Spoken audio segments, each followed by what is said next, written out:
ایک واقعہ میں پیش کرتا ہوں. یہ واقعہ حضور صلی اللہ تعالی وسلم نے بتایا ہے صحابہ کرام کو. ایک دور میں بہت عابد شخص تھا جس نے سمندر کے بیچ میں ایک بہت بڑا پہاڑ تھا اور وہ پہاڑ کے اندر ذکر و اذکار کیا کرتا تھا. بس اسے اللہ کے ذکر کے علاوہ اسے کوئی چیز دروکار نہیں تھے. 24 گھنٹے اللہ کے ذکر میں رہا کرتا تھا.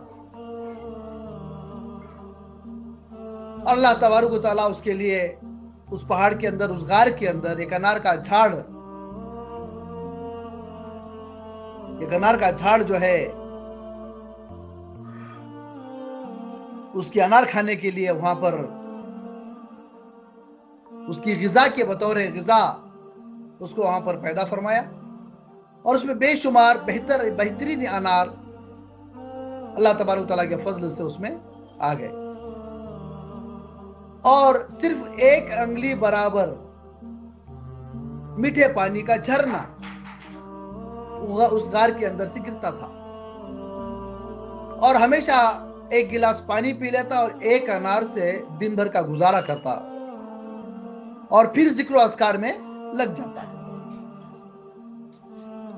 تقریباً 500 سال ہو گئے. کتنے سال؟ 500 سال اس پر گزر گئے. اس کے بعد اس نے خواہش کی، پروردگار مجھے سجدے کی حالت میں موت عطا فرما. اور پھر دوسری خواہش یہ تھی کہ میرا چرچا میرے بعد، تاکہ لوگ تیری عبادت کرنے میں شوق پیدا ہو، اس لیے میرے بعد میرا چرچا عطا فرما. اللہ تبارک و تعالیٰ دونوں چیزوں کو قبول فرما لیا. اس کی موت جو ہے سجدے میں ہوئی، اور وہیں پر غیب سے جو ہے فرشتے وہاں پر نمودار ہوئے اور اسے مٹی جو ہے اوپر آ گئی. سجدے میں تھا، اوپر مٹی چڑھ گئی. اور مرنے کے بعد جب اللہ تبارک و تعالیٰ کا اس کے سامنا ہوا، فرشتوں کے ساتھ سامنا ہوا،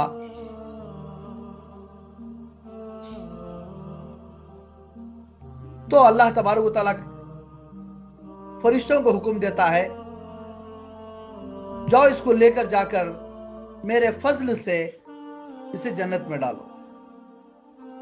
تو وہاں پر شخص جو کہتا ہے، عابد رکو،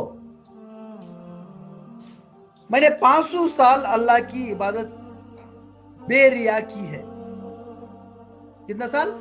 500 سال میں نے عبادت کی ہے، کیا اس کا کچھ اجر نہیں؟ تو اللہ تبارک و تعالیٰ فرشتوں کو کہتا ہے، دو طرح کا واقعات ہے یہ. ایک واقعے میں یوں آتا ہے کہ اللہ تبارک و تعالیٰ کہتا ہے 500 میل کی مسافت کے دور میں جہنم کی آگ کے پاس لے کے جا کے اس کو کھڑا ہو، اور اس کے بعد میں جب وہ آگ کی بھاپ سے، آگ کی تپش سے اس کی زبان سوکھ جاتی ہے، وہ ہائے ہائے جب کہتا ہے، پانی پانی کہتا ہے، بہترین نفیس پانی اس کے سامنے پیش کیا جاتا ہے. تو اللہ تبارک و تعالیٰ اسے پوچھتا ہے فرشتوں کے ذریعے سے، یہ پانی تجھے ملے گا لیکن ایک شرط کے اوپر، جو تیری 500 سال کی عبادت ہے اس کی قیمت ہوگی.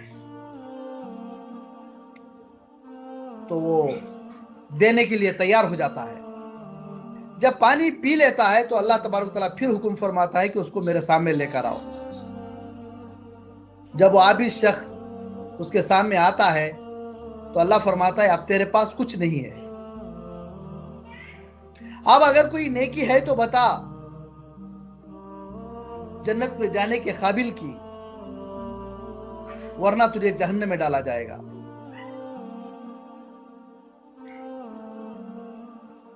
تو بھائی اور بہنوں، دوستوں، عزیز بچوں، اس کے پاس کچھ بھی نہیں رہتا. تو میں یہی بات بتا رہا ہوں آپ لوگوں کو کہ کوئی عمل آپ کا اگر آپ عمل کریں، کوئی عمل آپ کا اللہ کے پاس قابل قبول ہونا یہ ضروری نہیں ہے.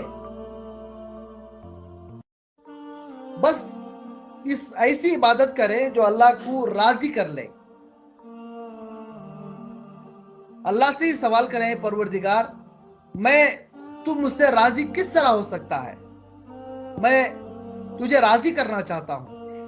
تو اللہ تبارک و تعالیٰ فرماتا ہے، مجھے راضی کرنے کے لیے وہ کام کرو جو میں نے حضور آخر نبی کریم صلی اللہ تعالی وسلم کے ذریعے تمہیں جو ہے تمہاری زندگی میں معلوم کرائے ہیں. تم وہ کام کرو گے تو میں تمہارے سے راضی ہو جاؤں گا. جب اللہ تبارک و تعالیٰ بندے سے راضی ہو جاتا ہے تو اللہ ہمارے نیکیوں کے عوض میں نہیں بلکہ اللہ کے فضل سے جو ہے اللہ تبارک و تعالیٰ جنت عطا فرماتا ہے. تو میں نے جو آپ کو واقعہ بیان فرمایا 500 سال کی عبادت کا، یہ صحابہ کرام کے سامنے سرکار مدینہ صلی اللہ تعالی وسلم بتا رہے تھے.